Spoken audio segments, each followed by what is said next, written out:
بسم الله الرحمن الرحيم. الحمد لله رب العالمين، والصلاة والسلام على سيد الأنبياء والمرسلين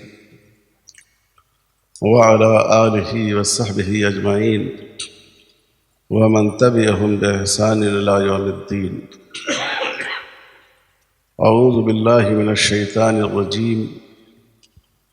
إن الله يأمر بالعدل والإحسان وإيتاء ذي القربى وينهى عن الفحشاء والمنكر والبغي يعظكم لعلكم تتقون.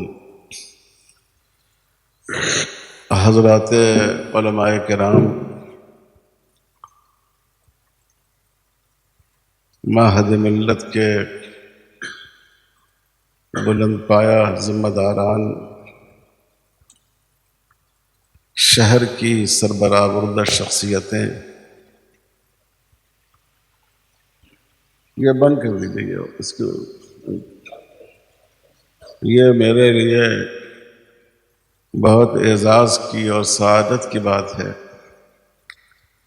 کہ ہندوستان کی اس تاریخی درسگاہ کی دعوت پر مجھے یہاں حاضری کا موقع ملا، اور اس کی برکت سے تفہیم شریعت کا یہ پروگرام بھی منعقد ہو رہا ہے. ابھی یہاں ہمارے دو بہت ہی قابل احترام عزیز دوستوں نے، حضرت مولانا حامد ظفر صاحب اور حضرت مولانا محمد حسنین محفوظ صاحب نے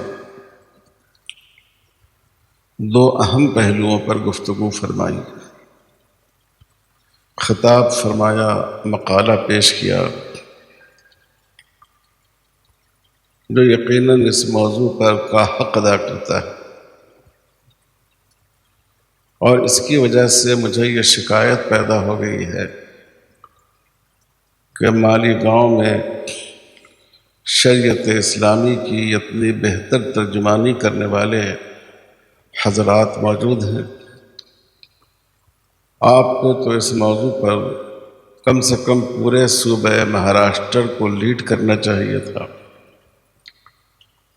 لیکن آپ کو ہم سے شکایت ہے کہ اس تحریک کو اور عام بنانا چاہیے. مسلم پرسنل لا بورڈ کا وجود آپ حضرات سے ہے. اس مجلس میں اس کا خادم ہوں. مولانا عمرین صاحب اس کے ایک عہدیدار ہیں، لیکن بورڈ صرف ان دو حضرات کا نام نہیں، آپ سب بورڈ کا حصہ ہیں، پوری ملت بورڈ کا حصہ ہے. اور جب تک ہم سب یہ نہ سوچیں کہ بورڈ کا کام ہمارا کام ہے، بورڈ جو آواز دے ہمیں اس پر لبیک کہنا چاہیے. اور اگر ہمارے دل میں یہ خیال پیدا ہو کہ بورڈ کو یہ کام کرنا چاہیے اور بورڈ کے ذمہ داروں نے آواز نہیں دی، تو ہمیں آگے بڑھ کر ان کو توجہ دلانی چاہیے کہ اس موقع پر آپ کی طرف سے یہ پیغام آنا چاہیے، اور ہم اس میں اس حد تک تعاون کے لیے، اگر ہاتھ زبان کا انتظار کرتا رہے، اگر آنکھیں دیکھنے کے لیے زبان کے آرڈر کا انتظار کرتی رہیں، تو انسان کے جسم کا وجود کیسے کام کر سکتا ہے؟ تو مجھے بڑی خوشی ہے کہ ماشاءاللہ یہاں بہت اچھے افراد موجود ہیں جو اس موضوع کو بہت بہتر طور پر امت تک پہنچا سکتے ہیں. البتہ میں ان دوستوں سے یہ عرض کروں گا کہ ایک موضوع میں بہت سی چیزوں کو شامل کر دینے کی وجہ سامعین کا ذہن گنجلک ہو جاتا ہے.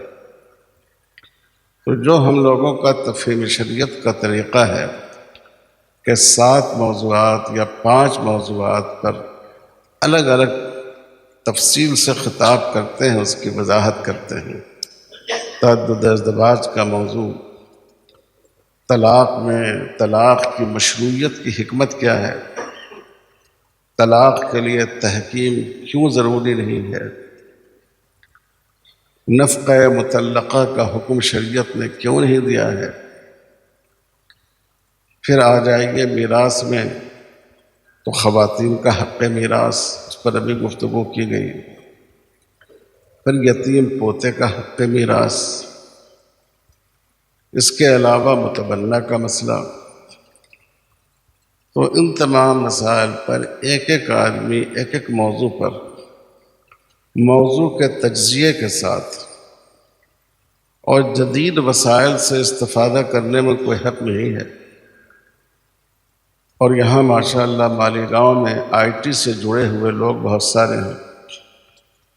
پاور پوائنٹ پریزنٹیشن کے ذریعے اگر لوگوں کے سامنے اپنی بات پیش کی جائے تو سمجھنے میں سہولت ہوتی ہے اور بات اچھی طرح واضح ہوتی ہے. لیکن جو دو محاضرات ابھی ہمارے سامنے ہوئے، بہت بروقت، بہت مدلل، اپنے موضوع پر مکمل اور بہت اچھے. میں نے ایک چھوٹی موٹی کتاب لکھی ہے چونکہ اس موضوع پر لوگوں کو ضرورت پڑتی تھی مواد کی. اس کا نام ہے مسلم پرسنل لا، چند غلط فہمیاں. شاید 200 صفحات کی ہوگی، اور اس کا انگریزی ترجمہ پروفیسر قدوسہ سلطانہ عثمانی یونیورسٹی کے استاذ ہیں انہوں نے، اور جلیسہ یاسین ایڈوکیٹ، ان دونوں نے مل کر کیا ہے. اور اس میں تفصیل سے نیا ڈاٹا بھی داخل کیا گیا ہے. تو میں آپ حضرات سے بالخصوص علماء سے درخواست کرتا ہوں کہ آپ اگر مناسب سمجھیں تو بورڈ سے اس کتاب کو منگوا کر ضرور اس کا مطالعہ کریں، تاکہ آپ لوگوں کو مطمئن کرنے میں آپ کو اس سے مدد مل سکے. ہمارے دوست محترم جناب مومن مجیب ایڈوکیٹ صاحب نے بہت مومنانہ بات فرمائی ہے کہ جو انگریزی کا پرنٹ میڈیا ہے وہ مسلم پرسنل لاء کے مسائل کو، شریعت کے مسائل کو غلط ڈھنگ سے پیش کرتا ہے، اور ہمیں اس کی فکر کرنی چاہیے، یقیناً کرنی چاہیے. یہ ہم سب کی ذمہ داری ہے. مشکل یہ ہے کہ غلطی کی دو وجہ ہو سکتی ہے. ایک وجہ یہ ہوتی ہے کہ ہمیں معلومات نہیں ہے، ہم ناواقف ہیں. اس غلطی کو معلومات کے ذریعے دور کیا جا سکتا ہے. اور غلطی کی دوسری وجہ یہ ہوتی ہے کہ ہم کو غلطی پر ہی قائم رہنا ہے. سچائی ہم کو لوگوں کے سامنے پیش نہیں کرنی ہے. آپ جانتے ہیں کورٹ میں جب جھوٹے گواہ پہنچتے ہیں، جن کے منہ میں وکیل سوالات کے جواب ڈالتا ہے کہ اس سوال کا جواب تم کو یہ دینا ہے، اس کو معلوم ہوتا ہے کہ میں جھوٹ بول رہا ہوں، شاید اس کا ضمیر بھی ملامت کرتا ہو، لیکن وہ اتنے اطمینان کے ساتھ اس جھوٹ کو کورٹ میں کہتا ہے کہ شاید آپ اتنی قوت کے ساتھ سچ بھی نہ کہہ سکیں. تو آپ سوچئے ایسے لوگوں کا کیا علاج ہو سکتا ہے. اس وقت ہمارے ہندوستان کی میڈیا کی صورتحال یہی، پرنٹ میڈیا ہو یا الیکٹرانک میڈیا ہو، انہوں نے اس فلسفے پر عمل کرنا شروع کیا ہے کہ اس قدر جھوٹ بولو کہ وہ سچ بن جائے، لوگوں کے ذہن میں اس کی سچائی آ جائے. اور آپ سب پڑھے لکھے لوگ ہیں، دن رات آپ کے سامنے اس کی مثالیں آتی رہتی ہیں. اسی لیے بورڈ کا ایک شعبہ سوشل میڈیا کا ہے، اور ہمارے مولانا عمرین صاحب اس کے ذمہ دار ہیں، اور وہ جس قدر ممکن ہوتا ہے اس کے لیے کوشش کرتے ہیں. میں آپ حضرات سے بھی درخواست کرتا ہوں، ہمارے مومن مجیب صاحب سے، کہ آپ جدید تعلیم یافتہ لوگوں کا ایک گروپ تیار کیجیے۔ اس کی تو بہت کم امید ہے کہ وہ آپ کا مضمون اسلام کی حمایت میں شائع کریں گے، لیکن آپ مراسلے کی شکل میں ایسے جو مضامین آئیں اگر آپ اس پر اپنے کامنٹ بھیجیں تو عام طور پر مراسلات کو شائع کر دیتے ہیں، تو ہو سکتا ہے کہ اس سے اس کی کچھ تلافی ہو سکے۔ لیکن آپ کی بات بہت معقول ہے، بہت مناسب ہے، آپ کا مشورہ بہت مفید ہے۔ ہم لوگوں کو اس سمت میں کوشش کرنی چاہیے، اور انشاءاللہ ہم اس سمت میں کوشش کریں گے آپ حضرات کے تعاون سے۔ ہمارے دوسرے بزرگ حضرت مولانا انیس الرحمن صاحب نے بورڈ کے بارے میں بڑے حوصلہ افزا کلمات کہے، ہم ان کے بہت شکر گزار ہیں،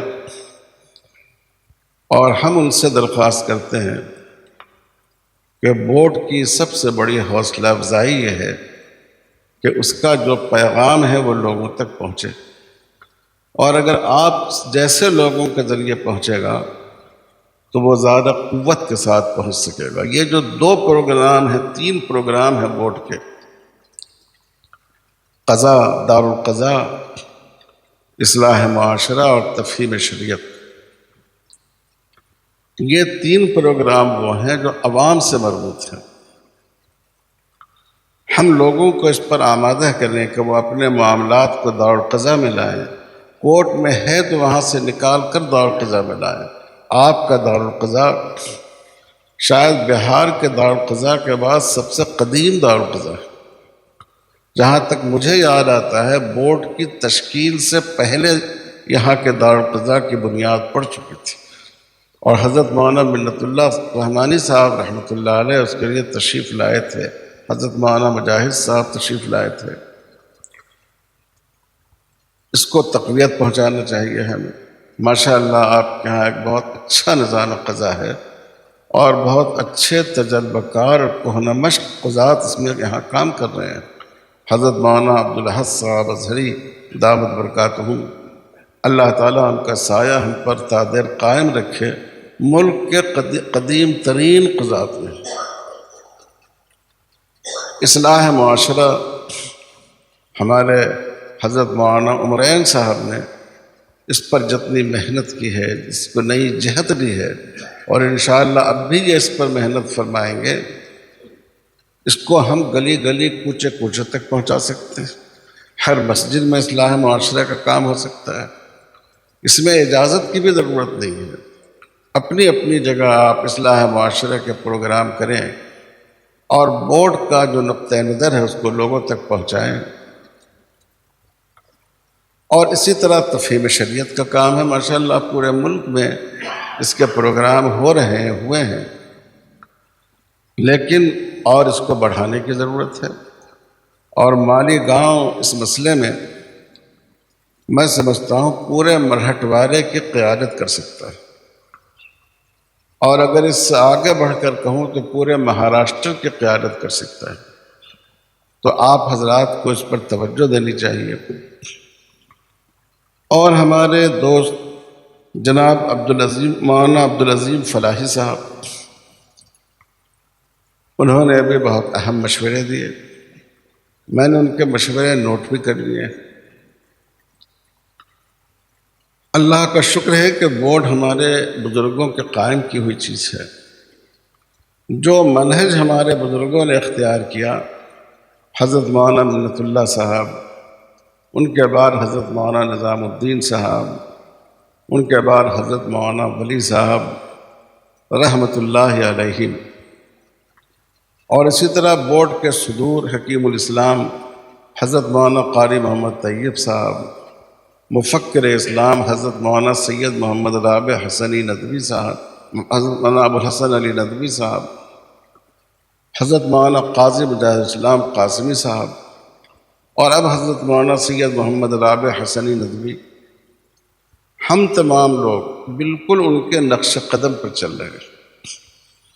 ہم کو الگ کوئی راہ بنانے کا شوق نہیں ہے، بلکہ ہم اسی کو اپنے لیے سعادت سمجھتے ہیں کہ ہم اپنے ان بزرگوں کے نقوش قدم کو دیکھ دیکھ کر اس پر اپنا قدم رکھیں۔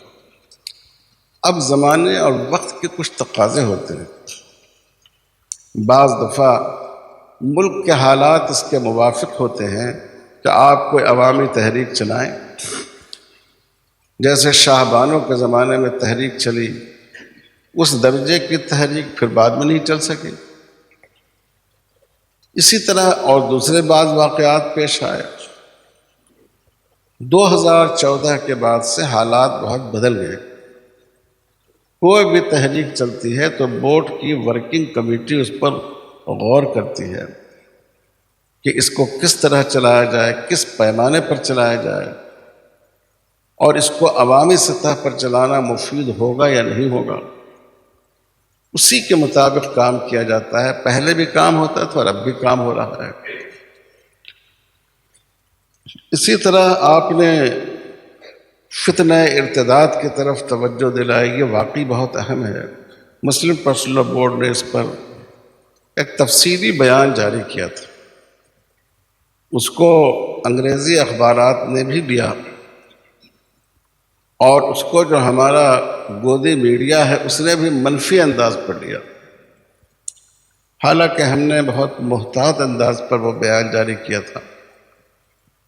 لیکن اصل بات یہ ہے، اگر آپ غور کریں گے تو سب سے بڑا محرک جو ہے اس کا وہ کو ایجوکیشن ہے، مخلوط تعلیم ہے۔ ایسا نہیں ہے کہ اسلام پر مسلمان عورتوں کا یقین کمزور ہو گیا ہے، اللہ پر، اللہ کے رسول صلی اللہ علیہ وسلم کی محبت اور عظمت ان کے دل سے نکل گئی ہے۔ اکا دکا واقعہ ہوگا، وہ مردوں میں بھی ہوگا، عورتوں میں بھی ہوگا، لیکن اصل بات یہ ہے کہ یہ جو مخلوط تعلیم ہے، اور آپ جانتے ہیں کہ سنگ پریوار والے اپنے سماج کو ورگلا رہے ہیں۔ پہلے اگر کوئی غیر مسلم لڑکا کسی مسلمان لڑکی کو اپنے گھر لے کر چلا جاتا تھا تو ان کا سماج اس لڑکی کو قبول نہیں کرتا تھا۔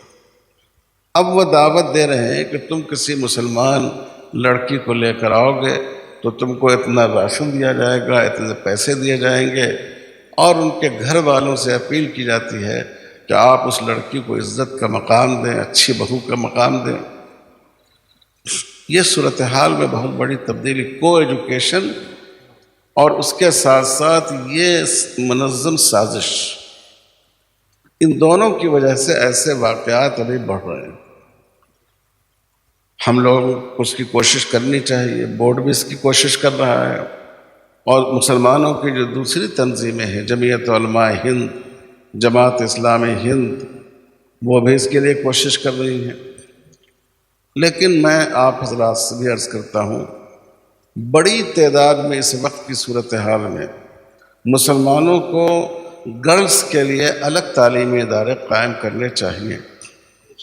آج کے دور میں آپ بچیوں کو تعلیم سے منع نہیں کر سکتے، تب اب ہماری ذمہ داری یہ ہے کہ ہم ان کو تعلیم کے لیے محفوظ ماحول فراہم کریں۔ تو اس پر بھی خصوصی توجہ دینے کی ضرورت ہے، اور جو بات آپ نے کہی ہے انشاءاللہ ہم لوگ اور زیادہ اس سلسلے میں کوشش کریں گے۔ یہ جو شعبہ ہے تفہیم شریعت کا، مسلم پرسنل لاء بورڈ کا، اگر اس کو ہم آسان الفاظ میں کہیں تو ہم یہ کہہ سکتے ہیں کہ جو لوگ اللہ کے کسی حکم پر عمل پیرا نہیں ہیں، قرآن مجید کے مطالعے سے معلوم ہوتا ہے کہ ان کے دو گروہ ہیں۔ ایک گروہ ہے غافلین کا اور دوسرا گروہ ہے جاہلین کا۔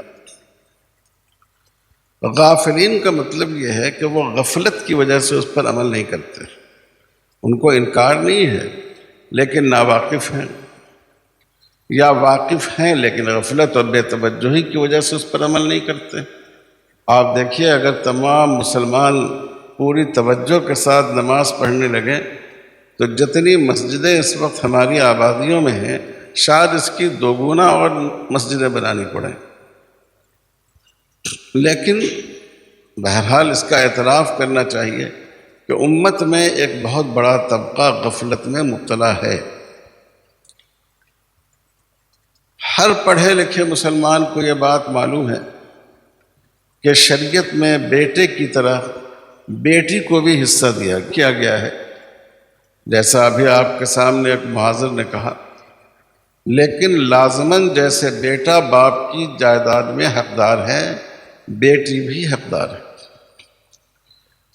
لیکن یہاں ہم امید رکھتے ہیں کہ اچھی صورتحال ہوگی، کیونکہ یہ علماء اور عالمات کا شہر ہے، لیکن ہندوستان کے اکثر شہروں میں آپ جا کر دیکھیں، میں جاہل مسلمانوں کی بات نہیں کہتا، دیندار مسلمان، وہ مسلمان جن کو دیندار کہا جاتا ہے، اسلامی شاعر بھی رکھتے ہیں، دینی کاموں سے لگے ہوئے بھی ہیں، بیٹی کو حق نہیں دیتے۔ تو میرے پاس ایک معاملہ حیدرآباد میں آیا ترکے کا۔ بہن نے کہا کہ بھائی ہمیں حصہ نہیں دے رہا ہے، والدہ بھی زندہ ہے، تمام بھائی دعوت و تبلیغ کے کام سے لگے ہوئے ہیں، اور ایک بھائی اس میں بنگلور کی ایک بڑی دینی درسگاہ سے حافظ قرآن بھی ہے۔ تو میں نے ان لوگوں کو بٹھایا، اب بھائیوں نے کہنا شروع کیا کہ نہیں، ہم نے اس کی شادی پر بہت خرچ کیا، یہ دیا وہ دیا، ہمارے گھر میں یہ مسائل پیش آئے، والدہ بیمار پڑی، والد کے انتقال کے بعد ہم لوگوں نے علاج کرایا، اس نے تو اس میں کچھ خرچ نہیں کیا۔ میں نے ان کو سمجھایا کہ دیکھو تم حافظ قرآن ہو، وہی بڑھ بڑھ کر بول رہے تھے، اس آیت کو تم پڑھو، یہ قرآن میں ہے یا نہیں ہے، اس آیت کا ترجمہ تم دیکھ لو، تم میری بات پر یقین نہ کرو، کوئی بھی اردو ترجمہ قرآن پاک کو اٹھاؤ، دیکھو اس میں بہن کا حق بتایا گیا ہے کہ نہیں بتایا گیا ہے۔ بہرحال وہ کٹ حجتی کرتے رہے۔ اس زمانے میں جو حیدرآباد میں جماعت کے ذمہ دار تھے، بڑے دیندار اور فریس آدمی تھے، اور اکثر جماعت کے احباب کے یہ جو آئلی مسائل تھے اپنی حسن ظن کی وجہ سے میرے پاس بھیجتے تھے۔ میں نے کہا ایسا کرو، تم امیر صاحب سے جا کر بات کر لو، جو ان کا فیصلہ ہو اس کو قبول کر لو۔ تو ایک صاحب کہنے لگے کہ وہ کام میں ہمارے امیر ہے کہ ہماری پوری زندگی کے امیر ہیں۔ دیکھیے شیطان کس طرح بہکاتا ہے آدمی کو۔ تو یہ گروہ غافلین کا ہے، شریعت کا انکار نہیں ہے، لیکن نفس کے غلبے کی وجہ سے، لا علمی کی وجہ سے وہ شریعت پر عمل نہیں کرتا ہے۔ دوسرا گروہ ہوتا ہے جاہدین کا۔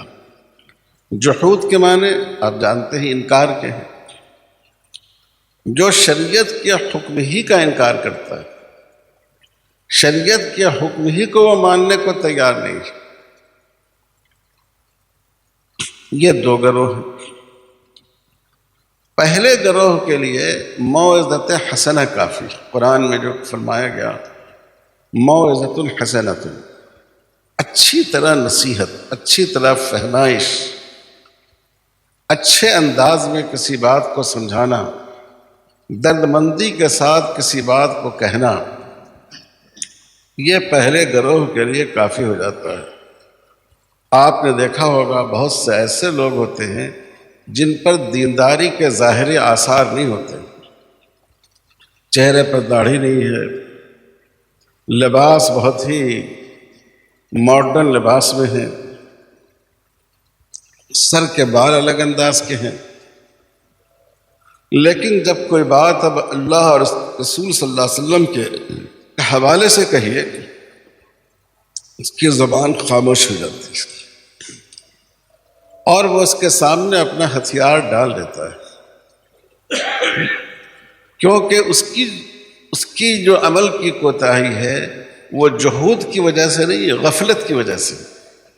تو موعظت سے، نصیحت سے صحیح راستے پر آ جاتا ہے۔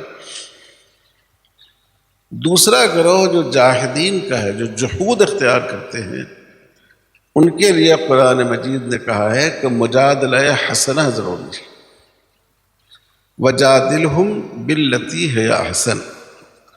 یہاں تو بڑی تعداد علماء کی ہے۔ آپ جانتے ہیں کہ حسنہ سادہ صیغہ صفت، معزت کے لیے حسنہ کا لفظ استعمال کیا گیا جو ایک سادہ اور عام صیغہ صفت ہے، اور اللہ تعالیٰ نے مجادلہ کے لیے اسم تفضیل کا صیغہ استعمال کیا، وجادلہم باللتی ہی احسن، جو سب سے بہتر طریقہ ہو سکتا ہے، بہتر منہج ہو سکتا ہے، بہترین دلیل ہو سکتی ہے، اس کے ذریعے تم بحث کرو۔ تو اس دوسرے گروہ کے لیے ضروری ہے جدال احسن کی، مجادلہ کی۔ لوگ سمجھتے ہیں جدال کے معنی مار پیٹ ہاتھا پائی کرنا ہے، نہیں۔ جدال کے معنی ہے دلیل کے ذریعے دوسرے کو مطمئن کرنا اور اس کو قائل کرنا۔ تو بورڈ نے اصلاح معاشرہ کا جو شعبہ قائم کیا ہے وہ موعظت حسنہ کے لیے۔ عام لوگ جو شریعت کے احکام سے غافل ہیں کسی وجہ سے، لیکن شریعت کے منکر نہیں ہیں، اصلاح معاشرہ کے پروگرام کے ذریعے ان کی کوتاہیوں کو دور کرنے کی کوشش کی جاتی ہے۔ اور تفہیم شریعت کا شعبہ جو قائم کیا گیا ہے یہ اس دوسرے طبقے کے لیے، جاہدین کے لیے، جن کو شریعت کے احکام سے انکار ہے، چاہے غلط معلومات کی بنیاد پر، چاہے نفس کے تکبر کی بنیاد پر، چاہے شریعت کے احکام سے ناواقف ہونے کی بنیاد پر، چاہے عناد کی بنیاد پر، ان کے لیے مجادلہ حسنہ ہے، ہم دلیل کے ذریعے ان کو قائل کریں۔ یہ بہت اہم شعبہ ہے۔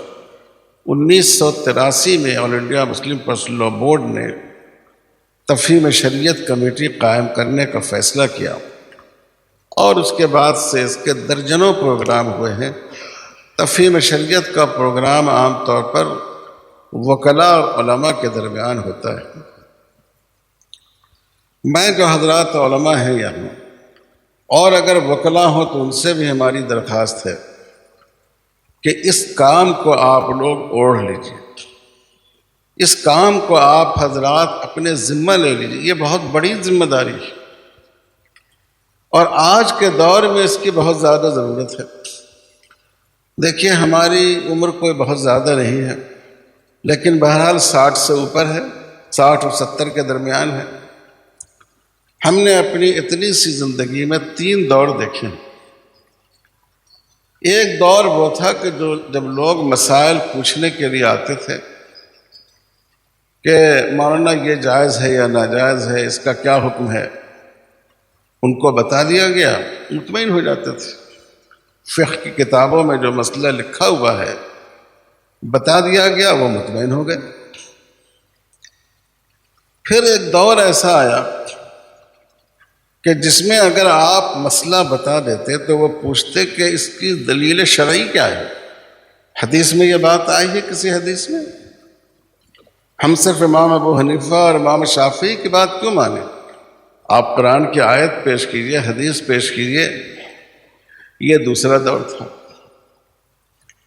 اب یہ تیسرا دور ہے مغربی تہذیب کے غلبے کی وجہ سے، الہادی فکر کے حاوی ہو جانے کی وجہ سے، اور اس میں یہ ہے کہ آپ نے مسئلہ بتایا، مسئلے کی دلیل بھی حدیث سے بتا دی، تب بھی وہ آپ سے پوچھتے ہیں کہ ٹھیک ہے یہ بات حدیث میں آئی ہے، کیوں آئی ہے؟ ٹھیک ہے یہ بات قرآن میں آئی ہے کہ بیٹی کا حصہ بیٹے کا آدھا، لیکن کیوں بیٹے کا حصہ آدھا ہے؟ یہ تو نعوذ باللہ ناانصافی کی بات ہے، ظلم کی بات ہے۔ یہ اس تیسرے دور میں ہے، اسی کو میں جحود سے تعبیر کر رہا ہوں۔ آپ کو معلوم ہوگا بورڈ کے سابق جنرل سیکریٹری حضرت مولانا سید محمد ولی رحمانی رحمۃ اللہ علیہ کے زمانے میں 3 طلاق کا مسئلہ کھڑا ہوا تھا، پورے ملک میں کھڑا ہوا تھا۔ شاہ بانو کیس سے جو شریعت کی منچاہی تعویلات کا سلسلہ شروع ہوا، ابھی تک کی تاریخ میں اس کا آخری سلسلہ وہ 3 طلاق کا مسئلہ تھا، اور پتہ نہیں آئندہ اور کیا ہو۔ تو اس وقت میں اس کی تحریک چلی، اور ملک کے بعض علاقوں میں بڑی تعداد میں خواتین کی ریلی نکلی، میرے خیال ہے مالیگاؤں میں بھی نکلی ہوگی جی، راجستھان میں تو ایسی ریلی نکلی جس میں لاکھوں خواتین تھیں، اور 3 کروڑ سے زیادہ خواتین کے دستخط پیش کیے گئے۔ لیکن میں ہمارے مجیب صاحب سے کہتا ہوں کہ ہمارے ملک کی صورتحال یہ ہے کہ جس خواتین کے نام پر یہ مسئلہ اٹھایا جا رہا تھا، اور مجموعی طور پر اتنی بڑی تعداد میں عورتوں نے شریعت کے قانون پر رضامندی کے اظہار کے لیے اپنے دستخط کیے، یہ کوئی معمولی بات نہیں تھی۔ نہ میڈیا نے اس کو کہیں جگہ دی، نہ حکومت نے اس دستاویز کو قبول کیا، یہاں تک کہ جب بورڈ کے وفد اس دستاویز کو لے کر لا کمیشن کے پاس گیا، اس نے بھی قبول کرنے سے انکار کر دیا۔ یہ ہمارے ملک میں انصاف ہے؟ تو کہنا یہ ہے کہ یہ اس وقت تحریک اٹھی، اس پر کافی باتیں ہوئیں، لوگوں کو سمجھایا گیا، تفہیم شریعت کے پروگرام بھی ہوئے، تو ہم کو اپنے لوگوں اس زمانے جو بات کہنا چاہ رہا تھا مجھ سے ہٹ گیا، اس زمانے میں جو لوگ دستخط کرانے گئے خواتین سے، ان میں بہت سے لوگوں نے آ کر کہا کہ حضرت ہم نے دستخط تو کرا دیے، کیونکہ ایک سماج کا دباؤ ہوتا ہے، مسلمان مرد ہو یا مسلمان عورت ہو، لیکن بہت سی عورتوں نے، خواتین نے، خاص کر پڑھی لکھی خواتین نے کہا کہ صاحب ہم مسلمان تو ہیں، لیکن یہ جو اسلام میں مرد کو 2 شادی کی اجازت دے دی گئی ہے، طلاق کا حق دے دیا گیا ہے، اور لڑکی کے مقابلے میں لڑکے کو دوہرا حق میراث دیا گیا ہے، یہ ہے تو ظلم۔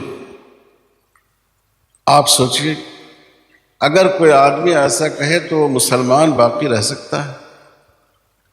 میری خود ہوئی بات ایک جدید تعلیم یافتہ صاحب سے، ایک بڑے دانشور سے، وہ بڑی سیاسی شخصیت میں تھے تلنگانہ کی، اور اتفاق سے وہ بہت زیادہ بیمار تھے اس وقت، میں ان کی عیادت کے لیے گیا، وہ وزیر بھی رہے تلنگانہ میں، اور ان کو آکسیجن لگی ہوئی تھی، تو وہ مجھ سے بات کرنے لگے، اس وقت یہ موضوع چل رہا تھا، کہنے لگے مولانا صاحب آپ ہم کو معاف کیجیے گا، مجھے ایسا لگتا ہے کہ کہیں نہ کہیں ہماری شریعت نے عورتوں کے ساتھ زیادتی ضرور کی ہے۔ اب میں ان کو اس وقت کیا کہتا، میں نے کہا اس وقت آپ جس صورتحال میں ہیں، آپ کی زبان سے یہ الفاظ نکلنے نہیں چاہیے، یہ آپ کے لیے بہت نقصان دہ ہیں، میری درخواست ہے کہ آپ اس سے توبہ کر لیجئے۔ اب اس وقت آپ اس حالت میں نہیں ہیں کہ میں اس کے بارے میں آپ کو زیادہ سمجھا سکوں، تو خیر وہ خاموش ہو گئے، اور کہنے لگے کوئی غلط بات ہم نے کہی ہے تو مجھے معاف کر دیجئے۔ میں نے کہا اللہ معاف کر دے، یہ دعا کیجئے آپ۔ تو میں یہ بتا رہا ہوں کہ یہ جو جہود کا عنصر ہے، یہ کیسے مسلم سماج اور مسلم معاشرے کے اندر سرایت کر رہا ہے، یہ ذمہ داری کس کی ہے؟ یہ ذمہ داری حضرات علماء کی ہے۔ آپ جانتے ہیں رسول اللہ صلی اللہ علیہ وسلم نے علماء کی مثال دی ہے ستاروں سے، العلماء فی الارض کالنجوم فی السماء، جیسے آسمان میں ستارے ہیں ویسے علماء زمین میں ہیں، اور ستاروں کا ایک وصف قرآن نے بیان کیا ہے رجوما للشیاطین، کہ یہ ستارہ شیطان کو مارتے ہیں، بھگاتے ہیں۔ تو معلوم یہ ہوا کہ شیطانی تحریکات کا مقابلہ کرنا، شیطانی افکار کا رد کرنا، اور مسلمانوں کو اور انسانیت کو اس سے بچانا، یہ علماء کی ذمہ داری ہے، اور یہ کام ہم کو اور آپ کو کرنا چاہیے۔ بہت سے لوگ ہم سے پوچھتے ہیں کہ تفہیم شریعت کا کیا مقصد؟ میں ان سے کہتا ہوں کہ تفہیم شریعت کا مقصد یہ ہے کہ آپ مقام ایمان سے مقام اطمینان پر آ جائیں۔ آپ مانتے ہیں اور اللہ رسول کا حکم ہے، آپ کا اس پر یقین ہے، لیکن جیسے سیدنا حضرت ابراہیم علیہ السلام نے اللہ تعالیٰ سے عرض کیا کہ ہم جاننا چاہتے ہیں کہ آپ کیسے مردے کو دوبارہ زندہ فرماتے ہیں، تو اللہ تعالیٰ نے فرمایا کہ کیا تمہارا اس پر ایمان نہیں ہے؟ حضرت ابراہیم نے فرمایا کہ ہمارا اس پر ایمان تو ہے، وَلَٰكِن لِيَطْمَئِنَّ قَلْبِي، لیکن میں اس لیے چاہتا ہوں کہ میرے قلب کو بھی اس پر طمانینت حاصل ہو جائے۔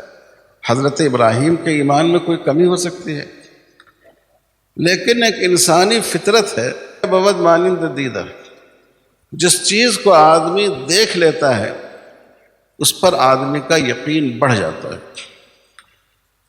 اسی لیے انبیاء کرام کو غیب کی بعض حقیقتیں دکھائی گئی، تو یہ ہمارا کام ہے کہ شریعت کے احکام پر ایمان تو ہر مسلمان کا ہے۔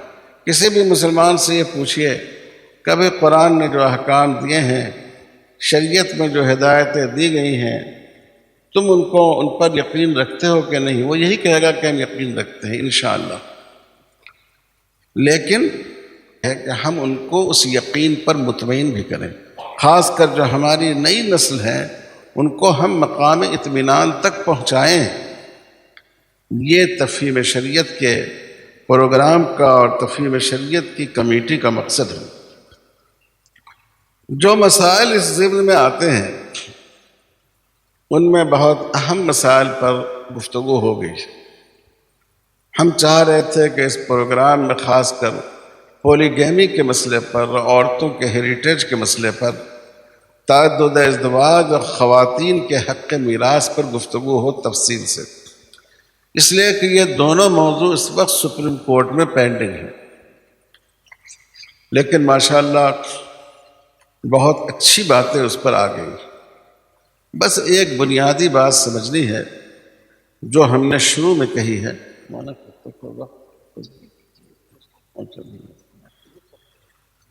تو ہم نے ایک بنیادی بات کی طرف میں متوجہ کروں گا، جس کے لیے ہم نے قرآن مجید کی آیت پڑھی، ان اللہ یأمر بالعدل والاحسان۔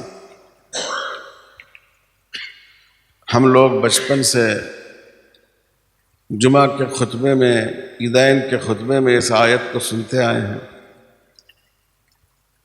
اور کہا جاتا ہے کہ حضرت عمر ابن عبدالعزیز رضی اللہ تعالی عنہ نے اپنے زمانے خلافت میں گورنروں کے لیے، چونکہ گورنر ہی اس زمانے میں امام خطیب ہوتے تھے، ان کے لیے سرکولر جاری فرمایا تھا کہ اس آیت کو خطبے کا حصہ بنا لیں،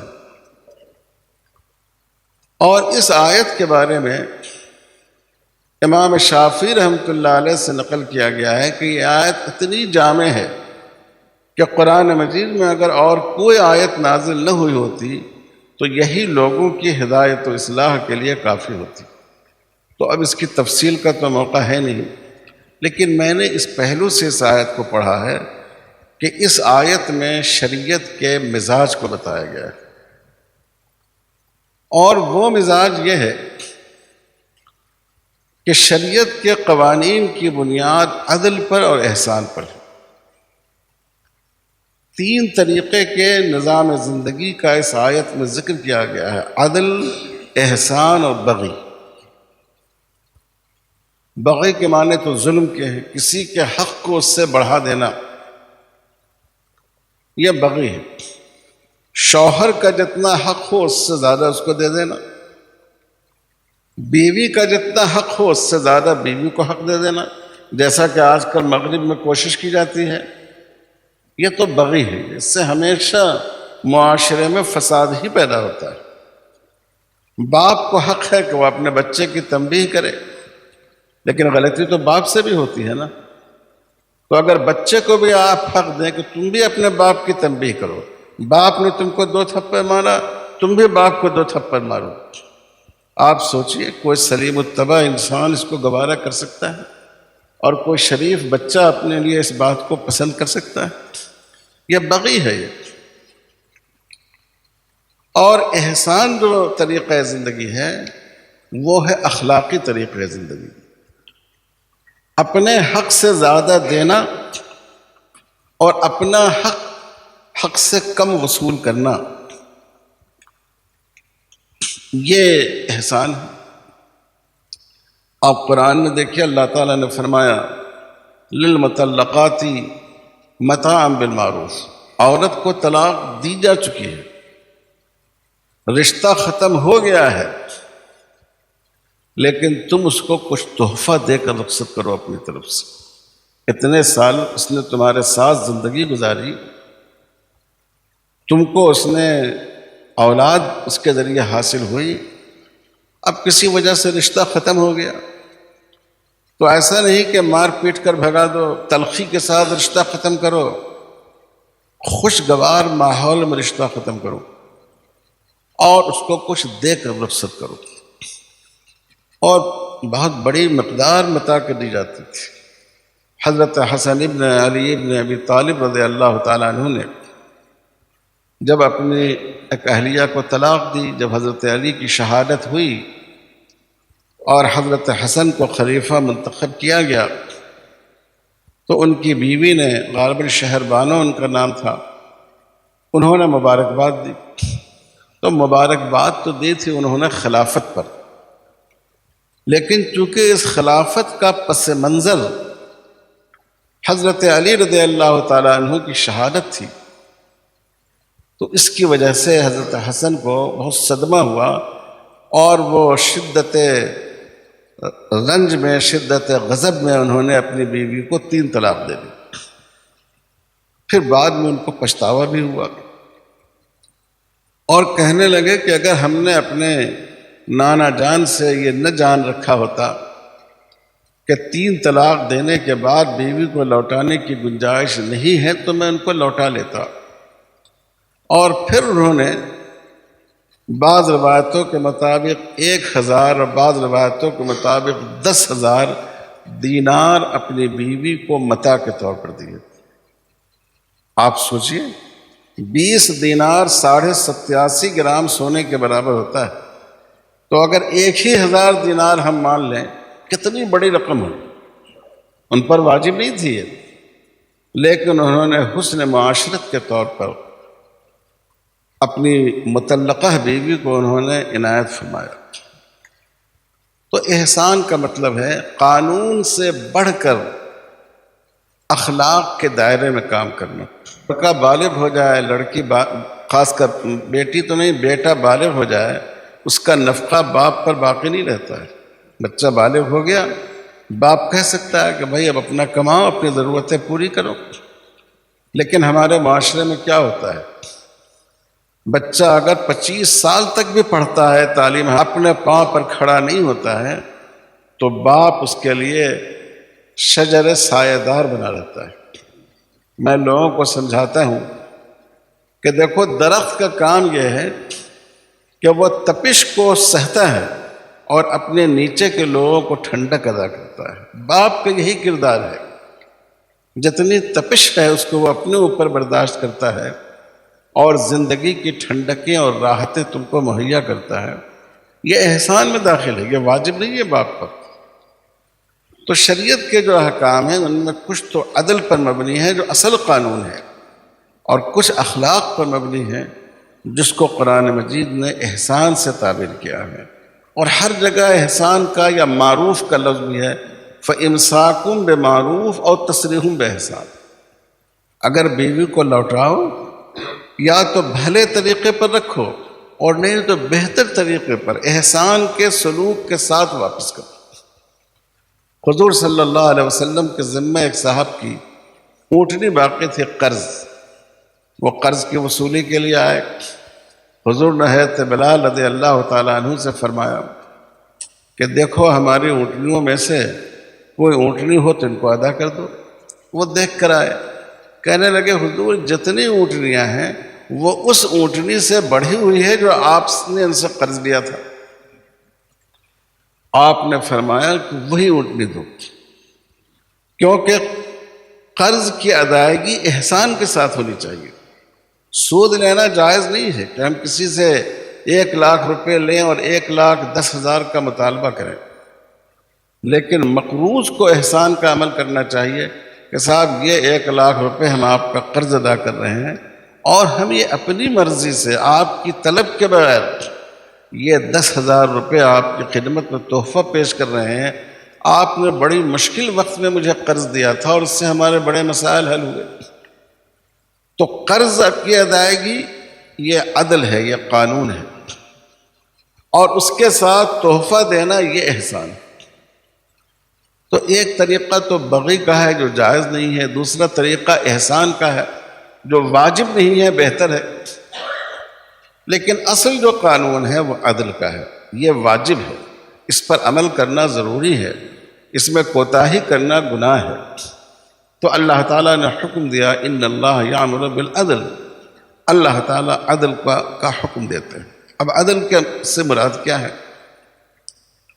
عدل کا مطلب یہ ہے کہ جس کی جتنی ذمہ داریاں ہوں اتنا اس کا حق، اور جس کا جو حق ہے وہ اس کو ادا کیا جائے۔ ایک بچہ آپ کا 1 سال کا ہے، وہ دودھ پی رہا ہے، اور دوسرا بچہ 5 سال کا ہے، وہ روٹی کھا رہا ہے، اور تیسرا بچہ آپ کا 20 سال کا ہے، ظاہر ہے 5 سال والے سے زیادہ وہ کھائے گا۔ اب آپ نے کہا کہ نہیں، ہم کو عدل سے کام لینا ہے، ایسا کیوں ہوگا؟ وہ بچہ دودھ پی رہا ہے، تم لوگوں کو بھی اتنا ہی دودھ پینا ہوگا، تو سوچئے لوگ آپ کی عقل پر فاتحہ پڑھیں گے کہ نہیں پڑھیں گے؟ تو ایک طریقہ تو ہے مساوات کا، برابری، ہر ایک کو یکساں، اور ایک طریقہ ہے عدل کا، جسٹس کا، کہ جس کو ہر ایک کو اس کی حیثیت کے مطابق، اس کی ضرورت کے مطابق دیا جائے۔ کبھی انصاف میں مساوات شامل ہوتا ہے اور کبھی شامل نہیں ہوتا ہے۔ تو آج جو مغربی تہذیب ہے ہماری، 2 چیزوں پر اس کی بنیاد ہے، ایک تو ایکویلٹی، مساوات، ہر ایک میں برابری، آقا اور مزدور میں کوئی فرق نہ ہو، جیسے کمیونسٹ حضرات کہتے تھے، شوہر اور بیوی میں کوئی فرق نہ ہو، ماں باپ اور اولاد میں کوئی فرق نہ ہو، ایک یہ ہے۔ اور دوسرا فتنہ ہے آزادی کا، ہر آدمی اپنے وجود کے بارے میں آزاد ہے، وہ جو چاہے کرے۔ آپ نے دیکھا ہوگا، افسوس کی بات ہے، مغرب کی نقالی کرتے ہوئے، اصل میں تو یہ مغرب کا نعرہ ہے، مغرب کی نقالی کرتے ہوئے ہمارے پڑوسی ملکوں میں جو ماڈریٹ خواتین ہیں، جو مغرب سے متاثر خواتین ہیں، انہوں نے ریلی نکالی اور ان کا نعرہ تھا میرا جسم میری مرضی، میں اپنے جسم کے مالک ہوں، میں جو کروں، میں اپنے جسم کو شوہر کے حوالے کروں، کسی اور کے حوالے کروں، کسی کو اس میں دخل دینے کا حق نہیں ہے۔ یہ 2 بنیادی تصور ہے اس وقت ویسٹرن کلچر کا، مغربی تہذیبی فکر کی یہ 2 بنیادیں ہیں، مساوات اور غیر محدود آزادی۔ آزادی کا لفظ بہت اچھا ہے، لیکن اگر آزادی غیر محدود ہو جائے تو وہ انسانیت کے لیے اتنے ہی نقصان دہ۔ آپ کو حق ہے کہ آپ اپنی گاڑی چلائیں جہاں سے چلائیں، لیکن اگر آپ سڑک پر نکلے اور اس حق کا استعمال کرتے ہوئے آپ ٹریفک کی خلاف ورزی کرتے ہوئے بائیں طرف کے بجائے دائیں طرف چلانے لگے، آپ کو بھی نقصان ہوگا، دوسروں کو بھی نقصان ہوگا۔ اگر آپ اس آزادی کو محدود نہیں کریں گے، یہ دوسروں کے لیے نقصان دہ ہو جائے گا۔ مغرب میں لوگ کہتے ہیں کہ آدمی کو شراب پینے کی آزادی ہونی چاہیے، یہ اس کی ذات کا مسئلہ ہے۔ میرے بھائیوں، شراب کا تعلق صرف اس کی ذات سے نہیں، اس کی بیوی سے بھی ہے، اس کے ماں باپ سے بھی ہے، اس کے بھائی بہنوں سے بھی ہے، اس کے بچے سے بھی ہے۔ شراب پینے والے لوگوں کی گھر کی عورتوں سے آپ پوچھیں، جب آدمی شراب پیتا ہے تو وہ بے قابو ہو جاتا ہے، وہ عورت کی عزت و آبرو کی، اس کے وقار کا خیال نہیں کرتا، اپنے ماں باپ کا خیال نہیں کرتا، بال بچوں کے فرائض اور ذمہ داریوں سے غافل ہو جاتا ہے، تو ایسی غیر محدود آزادی جو سماج کے لیے دردسر بن جائے وہ کوئی قابل تعریف بات نہیں۔ تو اسلام کہتا ہے کہ آزادی بہت اچھی چیز ہے۔ حضور صلی اللہ علیہ وسلم کے صحابی جب رستم کے دربار میں پہنچے اور رستم نے ان سے پوچھا کہ تم لوگوں کا مقصد کیا ہے، تو انہوں نے کہا کہ ہم اس لیے آئے ہیں کہ ہم لنخرج عبید الناس الی عبادت اللہ، میں لوگ جو انسانوں کی غلامی کا شکار ہیں ان کو انسانوں کی غلامی سے نکال کر اللہ کی غلامی میں داخل کریں۔ تو اسلام نے تو شخصی آزادی کا تصور دیا۔ آپ دیکھیے اسلام سے پہلے دنیا کے کسی مذہب میں نکاح کے لیے لڑکی سے اجازت نہیں لی جاتی تھی، باپ کا حق سمجھا جاتا تھا، اس کی پراپرٹی سمجھی جاتی تھی، وہ جس سے چاہے شادی کر دے۔ اسلام نے سب سے پہلے اس بات کو لازم کیا کہ کسی لڑکی کا نکاح اس کی اجازت کے بغیر نہیں کیا جا سکتا، یہاں تک کہ ایک باپ نے ایک لڑکی کا نکاح اس کی پسند کے خلاف کر دیا، آپ صلی اللہ علیہ وسلم نے اس کے نکاح کو ختم فرما دیا۔ تو آزادی کا تصور تو حقیقت میں اسلام نے دیا ہے، لیکن ایسی آزادی جو انسانیت کے لیے نقصان دہ نہ ہو۔ آپ لاٹھی چلائیے مگر آپ کی لاٹھی کا دائرہ وہاں تک ہے جہاں وہ کسی دوسرے کی ناک سے نہ ٹکراتی۔ آپ ایسی لاٹھی چلا رہے ہیں کہ کسی کا سر پھوڑ دیا، کسی کی ناک توڑ دی، تو سوچئے یہ آپ کی لاٹھی چلانے کی آزادی یہ کیا سماج کے لیے فائدہ مند ہو سکتی؟ اسلام نے آزادی کو محدود کیا۔ اسی طرح ایک ہے ایکوالٹی اور ایک ہے جسٹس، ایک ہے مساوات اور ایک ہے عدل۔ آج کل لوگ مساوات کی بات کرتے ہیں، مغرب سے لے کر مشرق تک مساوات کی بات کی جاتی ہے، حالانکہ مساوات حقیقت میں کسی کے ہاں نہیں۔ آپ مغربی کلچر میں دیکھیے کہ سیاہ فام اور سفید فام لوگوں کے درمیان کتنا امتیاز کیا جاتا ہے۔ ہمارا ملک تو انسانوں کے درمیان تفریق کی بدترین مثال ہے، ان کا مذہب اور ان کا سماج، جہاں کے انسانوں کو اچھوت سمجھا جاتا ہے، انسان کو چیز چھو لے تو وہ ناپاک ہو جاتی ہے۔ لیکن اسلام نے مساوات کی تعلیم دی، لیکن مساوات کے ساتھ اسلام نے عدل کا حکم دیا۔ اللہ تعالیٰ نے اس کائنات کو مساوات کی بنیاد پر نہیں بنایا۔ اگر اس کائنات کی فطرت مساوات ہوتی تو یا تو ہر آدمی بہت طاقتور بہادر ہوتا یا ہر آدمی بہت کمزور ہوتا تاکہ مساوات ہو سکے، یا تو ہر آدمی بہت ذہین اور ذکی ہوتا یا ہر آدمی بہت غبی اور کند ذہن ہوتا، یا تو ہر آدمی بہت اچھا مقرر ہوتا یا ہر آدمی بہت کم زبان اور کم سخن ہوتا۔ لیکن اللہ تعالیٰ نے مساوات میں صلاحیتوں کا فرق رکھا ہے۔ تو جب انسانی سماج کو اللہ تعالیٰ نے فرق و تفاوت کے ساتھ بنایا ہے تو اس کے لیے حقوق کے معاملے میں مساوات کا فلسفہ مفید نہیں ہو سکتا ہے۔ آپ دیکھیں اگر آپ بریانی بنائیں اور مساوات کے اصول پر بنائیں کہ بھئی جتنا چاول ہم رکھیں گے کہیں مساوات کے خلاف نہ ہو جائے، ہم اتنا ہی گوشت بھی رکھیں گے، اتنا ہی تیل اور مسالہ بھی رکھیں گے اور نمک بھی اتنا ہی رکھ دیں گے تاکہ پوری طرح مساوات ہو، تو آپ سوچئے یہ بریانی کھانے کے لائق ہوگی؟ آپ شاید زبان کی نوک پر بھی نہیں رکھ سکیں گے۔ لیکن اگر چاول کو آپ چاول کی طرح رکھیں، اس کے تناسب سے گوشت رکھیں، اس لحاظ سے تیل مسالہ رکھیں، اس کے لحاظ سے بقدر ضرورت نمک رکھیں، تو بریانی کتنی مقبول ہے ہم لوگوں کے سماج میں، اور آدمی کتنے چٹخارے لے کر کھاتا ہے۔ تو اللہ تعالیٰ نے اس کائنات کی فطرت مساوات پر نہیں رکھی ہے، تفاوت پر رکھی ہے۔ اس لیے اس سماج کے لیے عدل کا پیمانہ صحیح عدل ہے۔ اور عدل کیا ہے؟ اس کو ایک لفظ میں حضور صلی اللہ علیہ وسلم نے بیان فرمایا، اور ہمارے فقہا کے ہاں قاعدہ فقہیہ ہے، الخراج بالضمان۔ جس کی ذمہ داریاں جتنی زیادہ ہوں گی اس کے حقوق بھی اتنے زیادہ ہوں گے۔ ایک آدمی 12 گھنٹے کام کرے اور ایک آدمی 2 گھنٹے کام کرے اور آپ دونوں کی تنخواہ برابر کر دیں، یہ صحیح ہو سکتا ہے؟ جو جتنی ذمہ داریوں کو پورا کر رہا ہے اتنی زیادہ اس کی آمدنی ہونی چاہیے، اس کی تنخواہ ہونی چاہیے۔ تو اب یہ دیکھیے، مرد و عورت کے معاملے میں اسلام نے قانون فطرت کی رعایت کی۔ کمانے کی، کسب معاش کی پوری ذمہ داری مرد پر رکھی۔ یہاں تو ماشاءاللہ عام طور پر لوگ اپنے شہر میں اپنا ذریعہ معاش مہیا کر لیتے ہیں، بہت خوش قسمتی کی بات ہے۔ لیکن میں جس شہر میں رہتا ہوں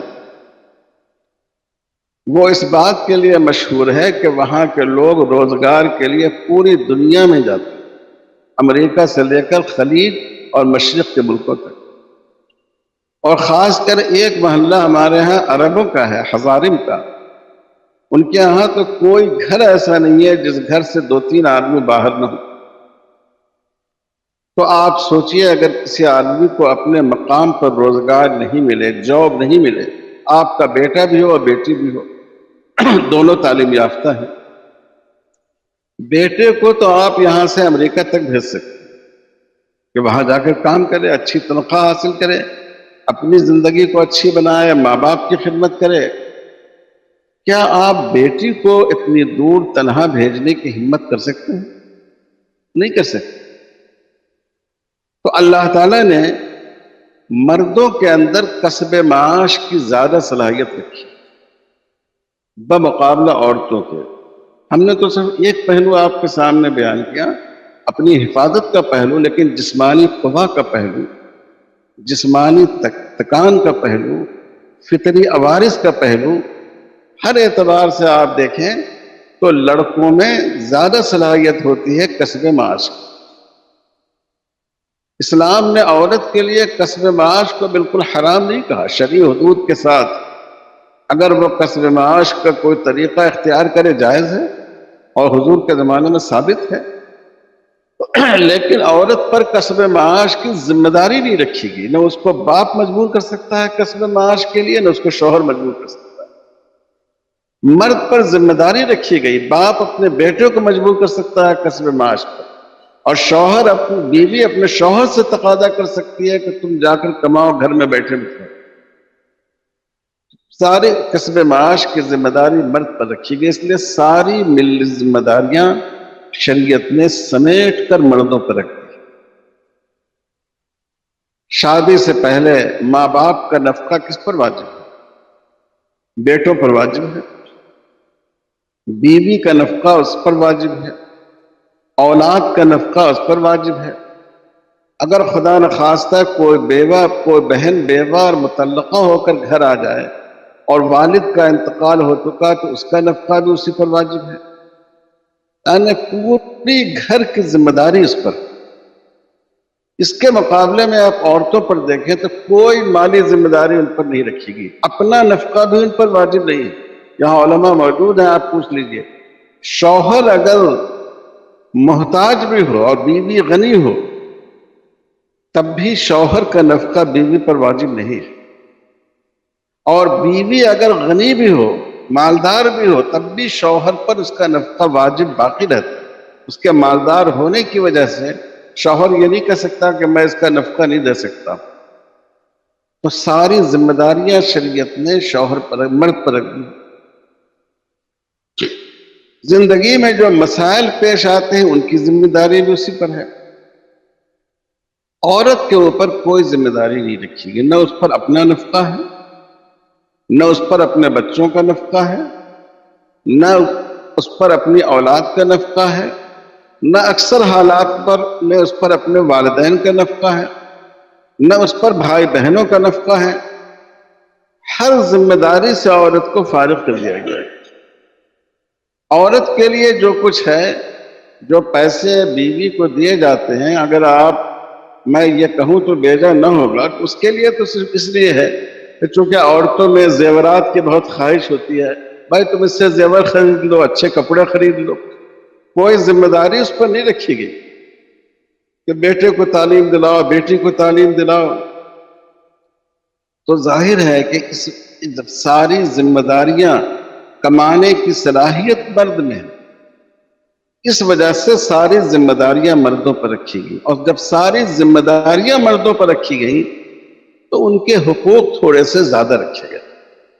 میں ایک دفعہ بمبئی آیا ہوا تھا، وہاں وکلا کا، جس میں بڑی تعداد غیر مسلم حضرات کی تھی، تو وہ اس میں شریک تھے۔ اس میں ہر مذہب کے لوگوں کو اپنے پرسنل لا پر گفتگو کرنی تھی۔ اس میں سکھ بھائی بھی تھے، ہمارے ہندو بھائی بھی تھے، کرسچن بھی تھے، بدھسٹ بھی تھے۔ مجھ کو اسلام کے بارے میں ترجمانی کرنی تھی، اور جو اس کی صدارت کر رہی تھی وہ بمبئی ہائی کورٹ کی چیف جسٹس خاتون تھی۔ تو کئی لوگوں نے مسلم پرسنل پر آواز اٹھائی۔ میں نے ان سے کہا کہ میں آپ سے ایمانداری سے ایک بات پوچھنا چاہتا ہوں، اگر آپ کا ایک بیٹا ہو اور ایک بیٹی ہو اور ساری ذمہ داری آپ کے بیٹے پر ہو، سب ذمہ داری ہے، گھر کی، خاندان کی پوری ذمہ داری اس پر ہو، بیٹی پر کوئی ذمہ داری نہیں، اور آپ اپنی دولت کو تقسیم کرنا چاہیں، تو کیا آپ بیٹی اور بیٹے کو برابر دیں گے، یا وہ بیٹا جو آپ کی اور پورے گھر کی پرورش کر رہا ہے اس کو آپ کچھ بڑھ کر دیکھنا چاہیں گے؟ پھر میں نے ان سے یہ کہا کہ شریعت میں مرد اور عورت ہونے کی بنا پر فرق نہیں کیا گیا۔ اگر مرد اور عورت ہونے کی بنا پر فرق کیا جاتا حق میراث میں تو ہر جگہ فرق ہوتا۔ ابھی آپ نے سنا، اور میں نے بھی اپنی کتاب میں لکھا ہے، کہ بہت سی صورتیں ایسی ہیں جس میں عورت کا حصہ مرد کے مقابلے، اپنے ہمدرجہ مرد رشتہ دار کے مقابلے میں بڑھ جاتا ہے۔ متعدد صورتیں ایسی ہیں کہ جس میں عورت کا رشتہ اپنے ہمدرجہ مرد کے رشتہ دار کے برابر ہوتا ہے۔ یہ 2-3 صورتیں ہیں جس میں مرد کا حصہ عورت کے مقابلے میں زیادہ ہے۔ تو میں نے ان سے کہا کہ اگر یہ تفریق مرد و عورت ہونے کی بنا پر نہیں، یہ تفریق اس بنیاد پر ہے کہ جس کی ذمہ داریاں زیادہ ہوں گی اس کے رائٹس زیادہ ہوں گے، اور جس کی ذمہ داریاں کم ہوں گی ان کے رائٹس کم ہوں گے۔ تو انہوں نے اپنی صدارتی تقریر میں بہت ہی فراخ دلی کے ساتھ انہوں نے یہ جو بات میں نے کہی مسلم پرسنل لا کے بارے میں اس کو قبول کیا، اور انہوں نے کہا کہ ہم نے پہلی دفعہ اسلامی شریعت کے اس اصول کو سمجھا ہے، اور یہ بہت لاجیکل بات ہے جو مولانا صاحب نے کہی۔ تو میرے بھائیوں اور بزرگوں، اللہ تعالیٰ نے اس کائنات کو عدل کے نظام پر قائم کیا، اور یہ سماج عدل ہی کے نظام پر چل سکتا ہے۔ اور جب آپ عدل کے نظام پر چلائیں گے تو مردوں اور عورتوں کے حصے میں کہیں کہیں تفریق ہوگی۔ بنیادی حقوق میں کوئی فرق نہیں ہے، ایک مرد کی جان، ایک عورت کی جان، دونوں کی شریعت میں برابر حیثیت۔ مجھ سے، میں یورپ کے ایک ملک میں گیا ہوا تھا، ایک صاحب نے سوال کیا، یہی بات میں نے کہی۔ انہوں نے کہا کہ آپ یہ کیسے کہتے ہیں کہ عورت کی جان اور مرد کی جان اسلام میں برابر ہے؟ مرد کی دیت زیادہ ہوتی ہے، عورت کی دیت اس کے مقابلے میں آدھی ہوتی ہے۔ میں نے کہا دیت جان کی قیمت نہیں ہوتی ہے، زندگی کی کوئی قیمت ہو سکتی ہے؟ آپ اس کو دوسرے انداز سے سوچئے کہ ایک مرد کو قتل کرے کوئی شخص یا ایک عورت کو قتل کرے کوئی شخص، کسی عورت کو مرد نے قتل کیا وہ بھی قصاص میں قتل کیا جائے گا اگر اسلامی شریعت وہاں نافذ ہو، اور کسی مرد کو عورت نے قتل کیا وہ بھی قصاص میں قتل کی جائے گی، جان دونوں کی برابر ہے۔ لیکن فرق یہ ہے کہ ہمیشہ خاندان کا کہ معاشی ضروریات مرد سے متعلق ہوتی ہے۔ تو اگر کسی کی بیٹی مر گئی تو صدمہ تو بہت ہوگا، ہو سکتا ہے بیٹے کی موت سے بھی زیادہ ہو، لیکن اس کے معاشی حالات پر اس کا زیادہ اثر نہیں پڑے گا۔ لیکن اگر اس کا بیٹا مارا گیا تو صدمہ تو ہوگا ہی، گھر کا پورا معاشی نظام درہم برہم ہو جائے گا۔ تو اس لیے شریعت نے دیت زیادہ رکھی ہے مرد کی۔ یہ مطلب نہیں ہے کہ عورت کو ان کے مقابلے میں حقیر سمجھا گیا ہے۔ تو تفہیم شریعت کا جو یہ شعبہ ہے وہ اسی مقصد کے لیے ہے کہ ہم لوگوں کو شریعت کے احکام کو انسانی عقل، انسانی فطرت، انسانی ضرورت اور انسانی مصلحت سے ہم آہنگ کر کے سمجھائیں۔ میں درخواست کرتا ہوں حضرت مولانا عمرین صاحب سے بھی، اور یہاں تمام علماء اور ذمہ داران ماشاءاللہ یہاں موجود ہیں مختلف تنظیموں کے بھی، کہ ہم اس پروگرام کو کثرت سے رکھیں اور علماء اور وکلاء کے درمیان مکالمے کی مستقل مجلس رکھیے، صرف انہی مسائل پر نہیں۔ ایک دن علماء اور وکلاء بیٹھیں اور ان کی گفتگو کا موضوع ہو نکاح کا انعقاد، ایک دن آپس کی گفتگو کا موضوع ہو مہر، ایک دن آپس کی گفتگو کا موضوع ہو شوہر کے حقوق، ایک دن بیوی کے حقوق، ایک دن طلاق رجعی، طلاق بائن، کسی دن طلاق مغلظہ۔ تو ہم اگر اس طرح آپس میں گفتگو کریں گے، جدید تعلیم یافتہ لوگوں سے، میڈیا کے لوگوں سے، وکلاء سے، علماء اگر اس طرح گفتگو کریں گے اور ان کو مطمئن کرنے کی کوشش کریں گے، ان کے سوال سے ہم بیزار نہ ہوں بلکہ صبر کے ساتھ سنیں اور پوری قوت کے ساتھ ان کو سمجھائیں، تو انشاءاللہ ہمیں یقین ہے کہ اللہ تعالیٰ، یہ جو کائنات ہے یہ اللہ تعالیٰ کا فعل ہے، اور یہ جو شریعت ہے یہ اللہ تعالیٰ کا قول ہے، اور اللہ کے قول اور اللہ کے فعل میں کوئی تضاد نہیں ہو سکتا۔ اللہ تعالیٰ ہم سب کو اس کی توفیق عطا فرمائے۔ میں آخر میں بہت شکریہ ادا کرتا ہوں اپنے ان تمام دوستوں کا کہ انہوں نے بورڈ کے اس اہم پروگرام کے لیے یہاں ذمہ داری قبول فرمائی اور اتنے بہتر طور پر اس کو منعقد کیا۔ اللہ تعالیٰ ہم سب کو اپنی مرضیات پر عمل کرنے اور دین کو اس کی تمام تفصیلات، اس کی روح اور اس کی حکمتوں اور مصلحتوں کے ساتھ لوگوں تک پہنچانے کی صلاحیت اور توفیق سے نوازے۔